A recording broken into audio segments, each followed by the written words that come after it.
what does the Outer Space Treaty mean when it talks about resource utilization? What does it mean when it says that we can't appropriate a particular piece of land? It's pretty well recognized that there are certain regions of the moon that are extremely valuable, the poles in particular.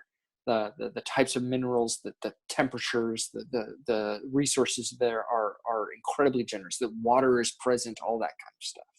So what we have is thus a smaller area of a new territory that everyone in the world wants to get to. Mm-hmm. So anytime you have that situation, it has the high potential for conflict. What if, I mean, let's be positive, let's be forward thinking, saying the United States gets there first. Great. We get there, we establish our bases. Let's say we even start mining the surface. We start gathering up resources. We prepare the soil for all the things that we want to get out of it, right? We're getting it all prepped up.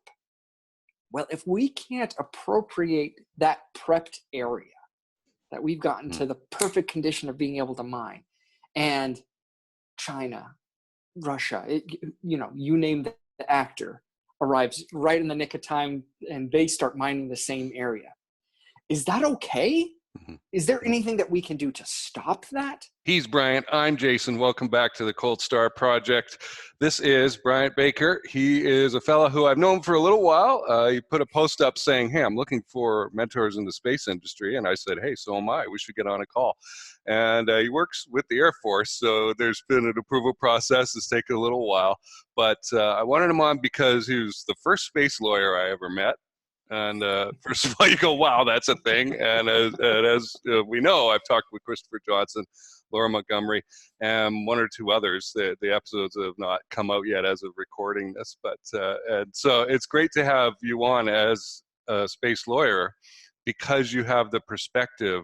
And every lawyer's perspective is a little different on these interpretive things like, what about space mining and that? And we're going to explore some of these issues here. So the first thing I wanted to ask you, though, Bryant, was how did you get into space law as a career? It's not a normal thing. There aren't a whole bunch of you guys running around and ladies, into this. Right. And I was hoping maybe some young person might hear your story and go, oh, wow, I didn't know you could do that. I'm going to try that out myself. Yeah, so my story is actually a little bit odd, I would say. I was one of those bright-eyed kids who, from ages 7 up, I was absolutely 100% going to be an astronaut when I grew up. That was the plan all the way along. Actually got started in school in engineering, studying all the math and science and all that kind of stuff, but decided to switch gears halfway through because I realized that as much as I loved it, the science, the math, all of that part of it just wasn't my strength. I realized that I was a lot more attracted by the human stories. I was a lot more attracted by the policies, the idea of space than I was necessarily about the process of going about creating that technology, which was a little bit of a disappointment in me because I like I said, for a long time, I figured that that's who I was and I had to kind of rediscover myself a little bit.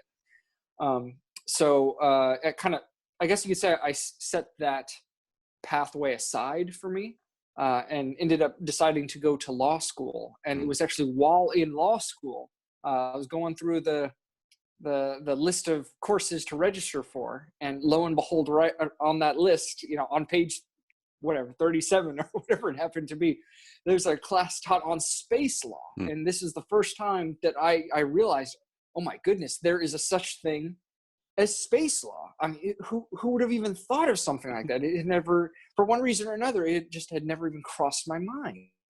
So anyway, signed up for this course and just absolutely loved it. It was really from that moment on that I got involved as much as I possibly could in terms of joining organizations, the ABA Forum on Space Law. I was with a couple of different nonprofit organizations as a volunteer, desperately reaching out for anybody who is willing to take on an inexperienced but enthusiastic young man living in DC at the time.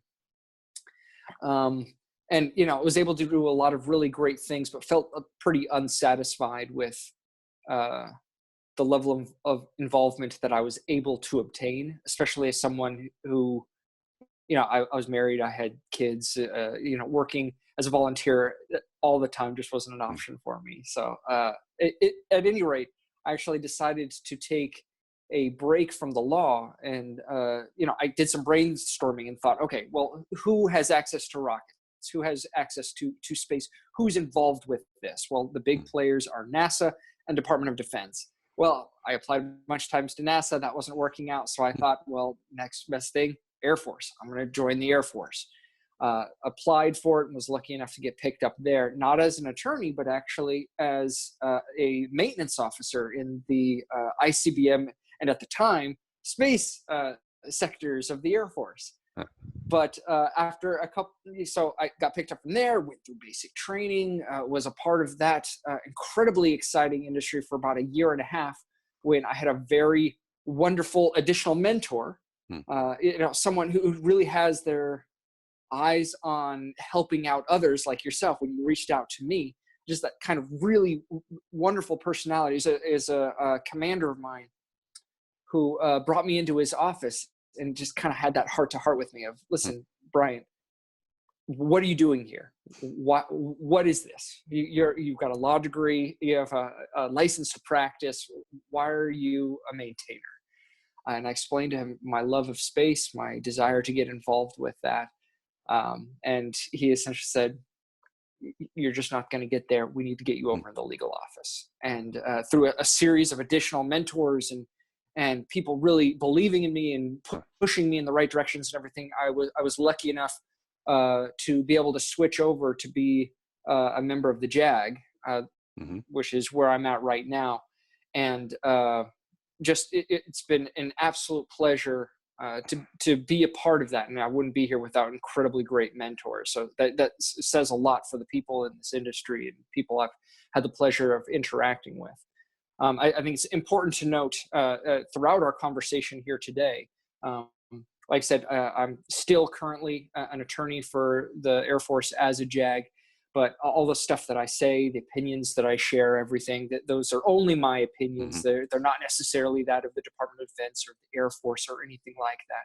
But I've been immensely blessed to be able to be a part of a really exciting endeavor. First in North Dakota as part of the ICBM wing that's out there, to be an attorney supporting that effort, and then now just recently moving down to Florida, to Patrick Air Force Base in Cape Canaveral, and being a part of sort of the legal needs that we take care of down there.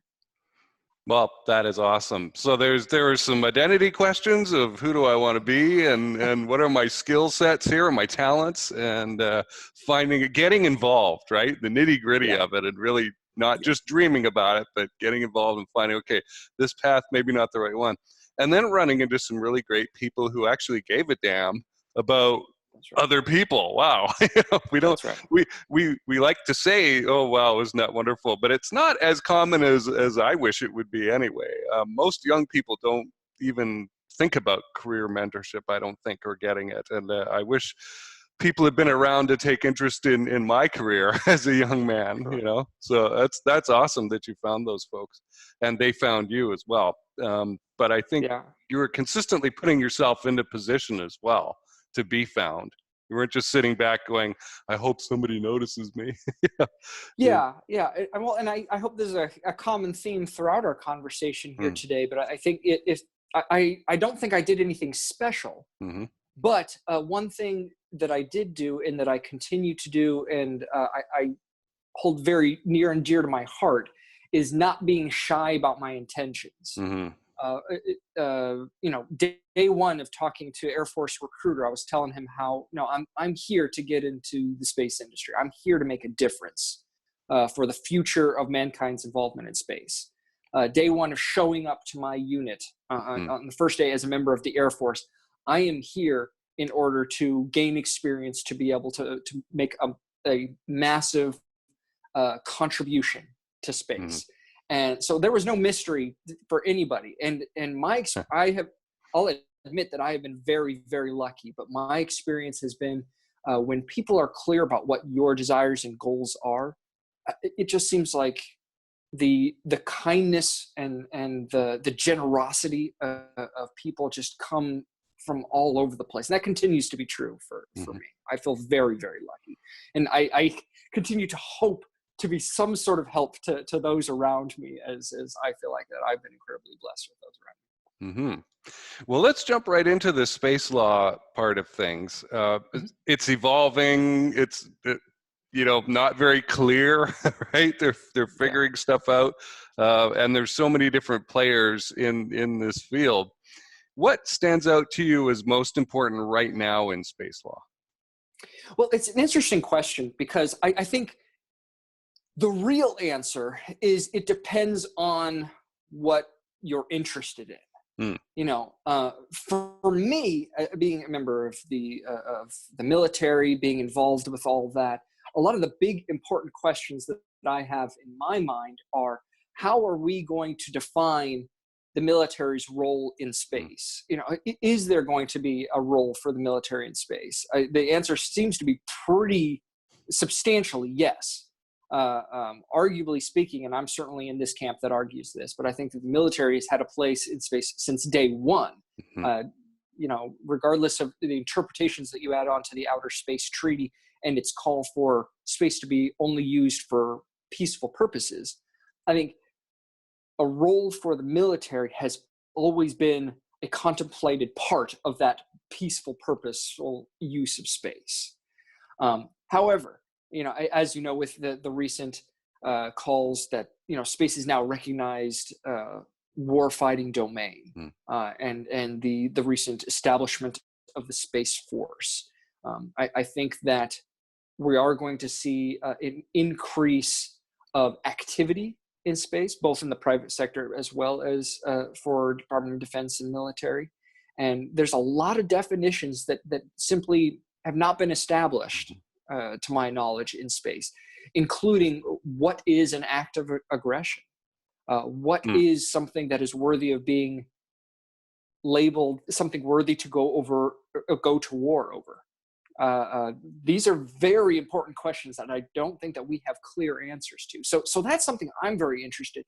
However, the next guy down, maybe their primary concern right now is, well, what about the overcrowding of orbits, both with orbital debris as well as purposefully with these new mega constellations? That there is a legitimate concern that the creation of these mega constellations is calling into question a certain nation or a certain organization's ability to claim territory in space. I don't think that we're quite to that level right now, but when you look at the numbers that are being contemplated for both SpaceX's mega constellation and then being followed up by several other organizations' mega constellations, that's a legitimate concern. What I think is one of the most exciting questions or fields that's out there right now is, how are we going to treat resources, resource collection on the moon? We're moving more and more towards the side of, well, we think that it's completely legitimate to collect these resources, to own these resources. Kind of going back to the military slant that I have, that begs the question of, okay, well, if an organization can then go to the moon, extract resources, and then start bringing them back, what happens if another country or another entity tries to intercept those resources? Does the military step in? Can we step in? Can the United States defend the ownership rights of one of its citizens? And how is that not then an appropriative act over that territory or those resources? This is all very far reaching, but I guess my point is kind of going to what we were talking about, having those open lanes of communication. There's a lot of things that are very exciting happening right now in the field of space law. And I think that they're all important, but they're really down to, okay, what are you as an organization or as a person interested in? What are you trying to accomplish? I think that is the most important thing happening in space law right now. Very cool. What do you think if we were to hit the fast forward button and be 10 years in the future? What do you think they'll be worrying about then? What do you think we'll be worrying about then? So I think this might be a little bit overly optimistic. As we know, in space, timelines are always tend to be a little bit overly optimistic. Right. But I would hope that in 10 years' time, that we will have both returned to the moon and begun to set up a more consistent presence on the moon and use of the moon. Start that process of resource extraction and utilization. I think it'll start very slow at first. I think it'll be largely exploratory. But I think that if we can begin that process, then like any other first steps in an industry, it'll begin to blossom. And a lot of thought, a lot of science has gone into exactly what is up there and things that people are trying to do with resources, whether it's bring them back, whether it's just using them in situ. I'm sure your listeners are very familiar with all of these different kinds of steps, but it's really going to call into question again, okay, what does the Outer Space Treaty mean when it talks about resource utilization? What does it mean when it says that we can't appropriate a particular piece of land? One thing that I'm particularly interested in will be, so it's pretty well recognized that there are certain regions of the moon that are extremely valuable, the poles in particular, the types of minerals, the temperatures, the resources there are incredibly generous. The water is present, all that kind of stuff. So what we have is thus a smaller area of a new territory that everyone in the world wants to get to. So anytime you have that situation, it has the high potential for conflict. What if, I mean, let's be positive, let's be forward thinking, saying the United States gets there first. Great. We get there, we establish our bases. Let's say we even start mining the surface. We start gathering up resources. We prepare the soil for all the things that we want to get out of it, right? We're getting it all prepped up. Well, if we can't appropriate that prepped area, that we've gotten to the perfect condition of being able to mine, and China, Russia, you name the actor, arrives right in the nick of time and they start mining the same area. Is that okay? Is there anything that we can do to stop that? This is a little bit further out than 10 years, hopefully, but I mean, these are really serious things that we're going to have to deal with eventually. And as of right now, there are thousands of pages of opinion of what maybe will happen or maybe should happen, but there are no answers as to what will happen. Yeah, it gets into conflict very, very quickly. So I'm going to move to this question then, which is about communication. There are all these different actors, policymakers, operators, lawmakers, and that. How can they interact so that there's more of a buffer against going straight to punching each other in space? So what I strongly believe is that space is an industry that is so large and so complicated that no one particular sector is going to know the whole story of what they're talking about. One thing that I really like about space law, one thing I'm very interested in as a young, still putting on his first 10 years as an attorney guy, is that so much of the law is going through what the rules are. Okay. Whereas in space, particularly in international space, it's a little bit more black and white in national regulation, obviously. I saw that you had a great conversation with Laura Montgomery, who I also consider a mentor, is incredibly knowledgeable about that sort of national regulatory piece. There's a few more answers there. But when it comes to our interaction with international parties, with with other states on how we're going to treat space and how we're going to treat the moon and other celestial bodies. The question of what should we do is far more relevant than what can we do, because the list of things, what can we do, is incredibly wide. But what should we do? What will maintain peace? What will be for the most benefit to our nation and to other nations? These are very important pieces. And I don't think, I was just having a conversation today with somebody who's worked in the space industry with the Air Force for the last 6-7 years. And it became incredibly clear that I, as an attorney who've been studying this stuff for 8+ years with passion and love and joy and all the stuff that you get from being able to participate in something you really love, there's so much that I don't know that is happening right now. And that is I'm required, or I should be required, to try to seek more information to be able to understand it better. You on the business side, and this is one of the things that I appreciated so much about you reaching out to me a couple months ago when you did, to begin a conversation between the two of us. You know so much about the administration, the business side of things that if I'm trying to make recommendations about what we should do, if I don't know that, if I don't have an understanding of that, I'm giving bad advice as a counselor. And that's just unacceptable. I think, so to answer your question, I think the first step that we must take in this is recognizing that no one piece of the puzzle has got the full story. As value added as the engineer is, who's been in, his or her entire career, she's no one person has the bandwidth to understand all of that engineering stuff and be able to handle all of the politics and the policy and the business and administration.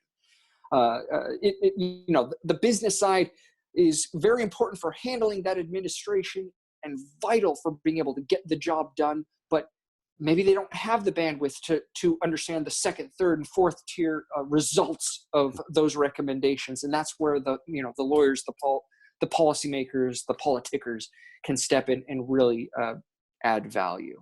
So that's why, so my personal philosophy is, anytime I think I'm coming close to forming a conclusion, this is what I think we should be doing in space. This is what I think that rocket launch companies should be doing. This is what I think the Air Force should be doing. This is what I think the United States should be doing. Any of these types of decisions, I always try to restart it with, okay, what is the question that I can ask to those that I'm connected with, to those who I interact with, that can help me understand why I might be wrong? And kind of going back to what we were talking about before, I've been incredibly blessed and humbled many times to discover, I often am wrong. Or at the very least, I'm right, but maybe I understand why I might be right for better reasons than I had previously, because I had not taken all of these steps into consideration. So that open dialogue that I think is very important for many different organizations, both on the business and the government side, I think is incredibly vital. And anytime I see that happening, whether it be with conferences, whether it be calls for proposals, anything else, I applaud all of those efforts, because I think that is exactly what we need. The only thing that's left untested for a lot of these are, okay, are we actually listening? Or is this just a way of us showing that we're listening? Right. As long as we're not all shouting at each other. Yeah. That's exactly right. It's, it's so easy to get into that. Yeah. I made the choice to be a generalist, and I go around booking shows like this and talking to a lot of people and hopefully hearing what they're saying, and it is tough. I mean, I hear people tell me every day it's so hard to keep track of everything, and I went, well, it's easy, you just do what I do. And then I realized, oh, that's a full-time job in addition to running the company. So, and it's tiring. I mean, we are meeting after 8 o'clock right now, and my time anyway, and after 7 yours. So it's the evening, folks. And I'm glad that Bryant has made time to talk to me today. You can't afford to be second best. You need to be first, and that requires speed. Now, if you're thinking that growth is supposed to be slow and steady, frankly, the way I was taught back in the 90s in the operations management and business administration programs, You are too slow. We have to adapt. And in space, it's no different than anywhere else. People like to think they're special in space, and it is fun, all the stuff we get to work on, but business is business. The fundamentals nowadays are conservative growth is not good. You need to run as fast as you can and risk outstripping your supply lines, which means in our world, using up the capital that we've got. That's a risk. But there is no prize for second place. There certainly is no prize for third. If you want to scale operationally fast, come talk to us at Cold Star Tech. We are the process experts for scaling fast. Now back to the interview. So let's dig into the legalities of space mining with your interpretation, your spin on it a little bit more. What's the problem and what's the potential solution here? Well, I think I agree with the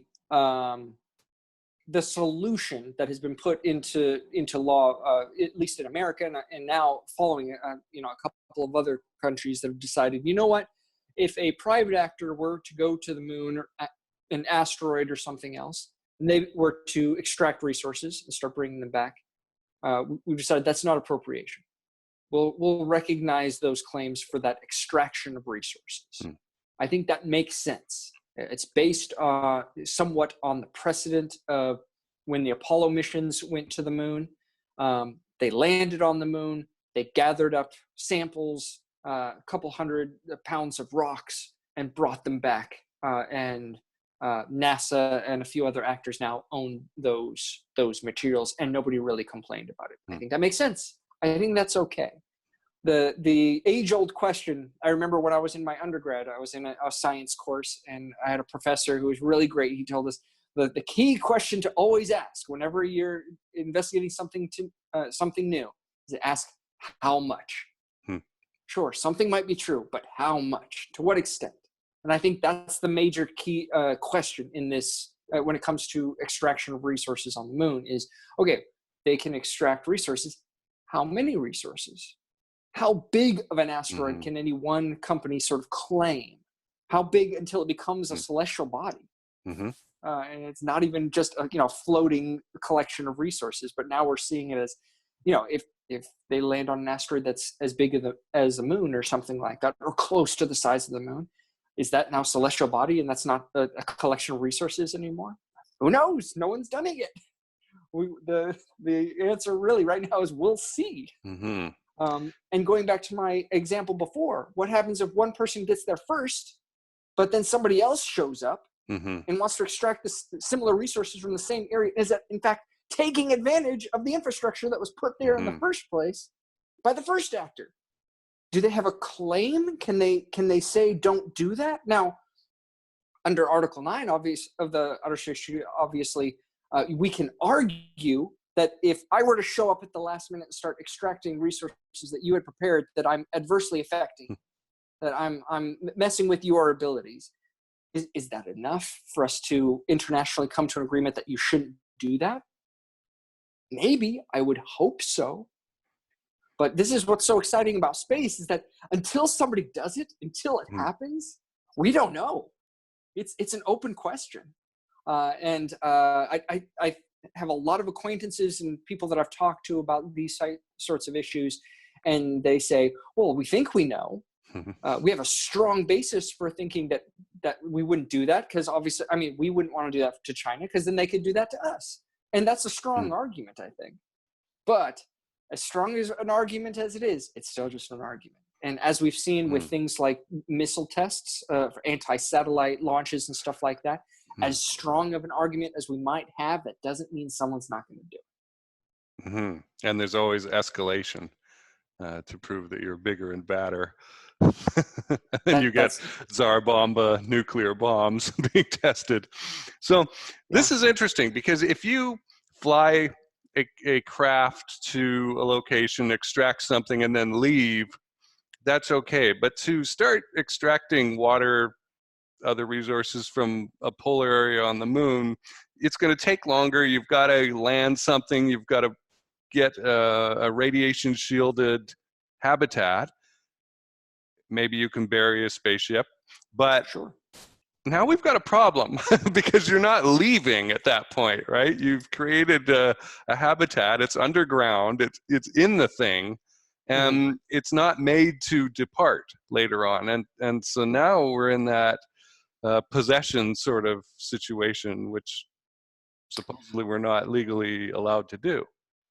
Well, maybe not. I think you bring up a good point, and it's one that I shared for a long time with regards to, okay, what is the definition of appropriation with regards to a presence in space? I think the counter argument, and one that I have come to think is a little bit closer to the true and appropriate definition of that, is that it does not include, at the very least, it does not include a enclosed container that we send somewhere. I think an excellent example is any sort of spaceship, the International Space Station. We own everything in that craft. And even though we have stuck it in space, that does not change. We're still not trying to claim ownership over that space that it happens to be in. So if someone were to fly a craft to the moon and bury it, let's say, I don't see that as being a challenge to the definition of appropriation. However, it also says in the Outer Space Treaty that if someone were to establish such a station on the moon, a moon base of some sort, that other nations should be allowed to come and visit that moon base, that moon station. Are we going to be super happy about that when China comes knocking on the door and say, hey, let us in? Maybe. According to international agreement, we're supposed to say, come on in. But is that the way that it's going to work out? I don't know. We've got very interesting times ahead of us. And that enclosure is part of the country or part of the company that is sent it there, is it not? That's right. That's right. So, now, it does ask the very interesting question, though, of, okay, so it's pretty safe to say that if we send a craft and bury it, then that's not appropriation, and that's fine. But what if we get rid of the craft? What if we dig a giant hole and build an in situ location on the moon right there? Is that appropriation? I think we're certainly getting closer to appropriation, but there we have another decision to make. On the one hand, do we stick to the more, I don't know, strict perhaps interpretation of what appropriation means? Or do we give it a little bit more fuzzy room and say that it doesn't actually equate to appropriation? We just happen to get there first and we're living here. Can we turn people away? Can we not turn people away? How big until that becomes a really big problem, you know? Right. And they were talking about this stuff back in 1968 with 2001: A Space Odyssey. The reason they wouldn't let the Russians in, the Soviets at the time, they came up with a BS cover story of a plague or something. Absolutely. So you can't go there. We know this is going to blow back on us and they're going to get upset about it, but that's right. We'll let it go. And, so this idea has been around for a while. Go ahead. You're absolutely right. Well, and a lot of those concerns that were around back there, I think, are starting to become really big concerns if they ever stopped being today. I think that real concerns of, okay, is the moon going to turn into the next land grab? Do we have to be concerned about, you know, how many funds, how much resources are going to be poured into getting to the moon first or ahead of another nation for purposes of trying to keep them out? And because the one thing that does seem relatively clear about the intent of the Outer Space Treaty and the environment with which it was signed and ratified by the United States and all these nations is that the intent is to keep wars from happening, to prevent major armed conflict. And if we start to interpret the Outer Space Treaty in such a way that we say, oh no, it's okay until somebody pulls a gun out, then maybe we're not doing the language justice.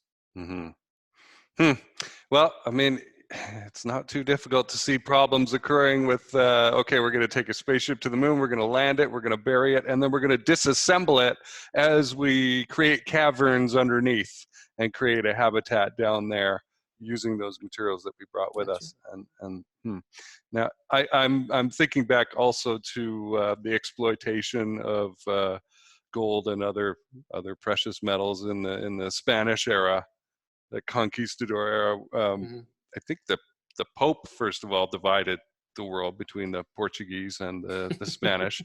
And then I can remember my History 12 teacher, think about how long ago that was, joking around a little bit and saying how trade was, they'd been given some sort of restriction that you could only have so many boats a year taking resources away from the New World back to the Old.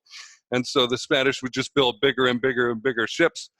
And then finally they decided, oh, wait, we'll just have one ship that stays there in the New World all the time. And all these other ships, it'll just be a pass-through.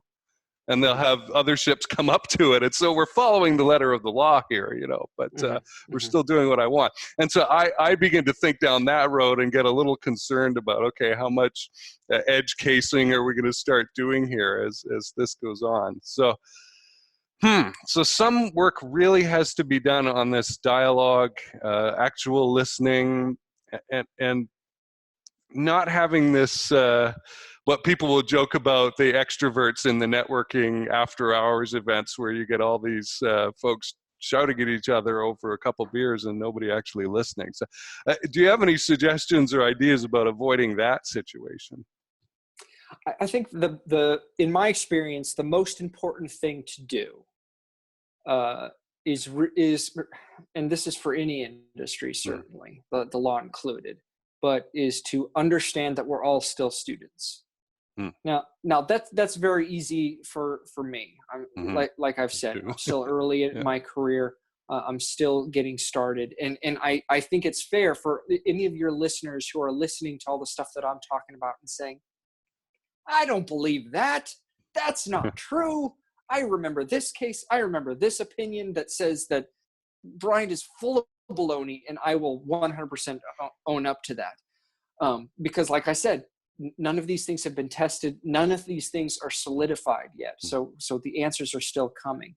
But if we start going into these things thinking, oh, no, I've got the answer. My way of thinking is the only possible way to interpret this situation. My should is the only right should. I think you're doing yourself a disservice. That doesn't mean that we don't really try to sell the vision that we have to bring to the table to the future, because somebody's vision is going to work out. And boy, I hope that it's the right vision. But I get a little twingy. I get a little concerned when I start hearing that, no, this vision, this particular mission, this way of doing things is the only other way. Everything else is highway. That's troublesome. Okay. Well said. Fortunately, I guess I can say in the defense of the community, everybody I've met so far has been quite reasonable and not too high strung. Or even if they do, they know their stuff in their area, but they're quite willing to admit, man, this is Wild West out here, and we need to tread lightly. So let's wrap up with a question here. What's your dream job with space law? Assuming somebody comes in tomorrow and says, hey, you can make your own job, or somebody waves a magic wand. What does that look like? You know, that is a very good question. I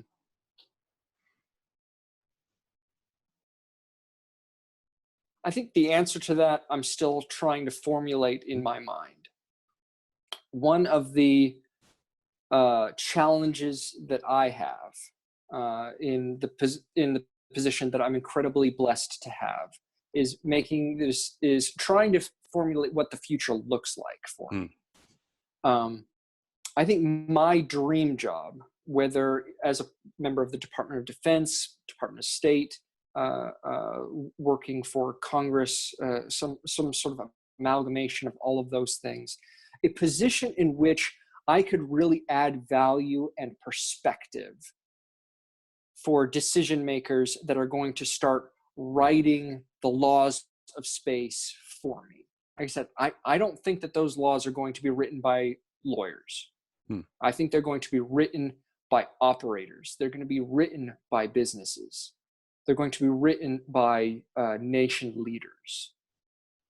My biggest concern is, do these amazing women and men understand the ramifications? Do they understand the decisions that they'll be making by being the first, seconds, and thirds out into space?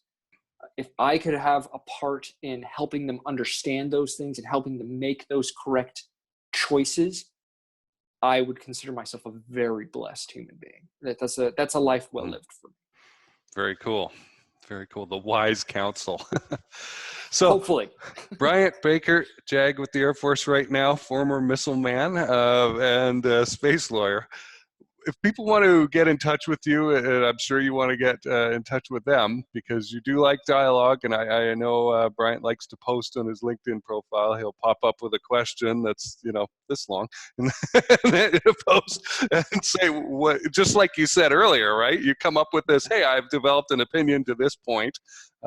Am I crazy or not, right? Or have I missed anything? What is the best way to reach you? So I'm on most of the social media pages. LinkedIn tends to be the one that I am most active on, just under Bryant Baker, and you'll find me. I also have a Facebook page, Bryant AM Baker, as well as Twitter, Bryant AM Baker. All of those places are good places to find me. And like I said, Jason, I love interacting with people. I love getting different perspectives, even ones that are wildly different than my own. I've been told that I'm crazy more times than I can say, but I learn something from it every time. I really appreciate it. Right. Fantastic. Well, I've enjoyed this conversation, and I hope that we've given some younger folks some ideas, and also let some of the more experienced folks know that, hey, people out there are really listening. Thanks for being here, Brian. Thank you so much, Jason. I appreciate it. Hey, this is Jason Kanigan, the host of the Cold Star Project and the founder of Cold Star Technologies. I've decided to do something new. I've started doing daily update videos on who I met and what I learned the previous day in the space field. And it's a great sort of follow me thing. You can learn what I learn. I'm meeting a heck of a lot of people and learning a lot of things really fast. And the space field is really disparate. There are tons of nooks and crannies to go into and explore, from legal, operational, regulatory, compliance, and gosh, the end customer. Who'd have thought about that, right? So you can sign up for this. If you go to coldstartech.com/MSB, that's short for Make Space Boring, the mission we're on, then you can sign up, and in your email you will get a daily notification that the new video has been posted. I'm also thinking about doing some branded mini courses and summarizing papers as I'm able to. So those will be some goodies that are in there as well. So if you're interested in that, go to coldstartech.com/MSB and join us on the mission to make space boring.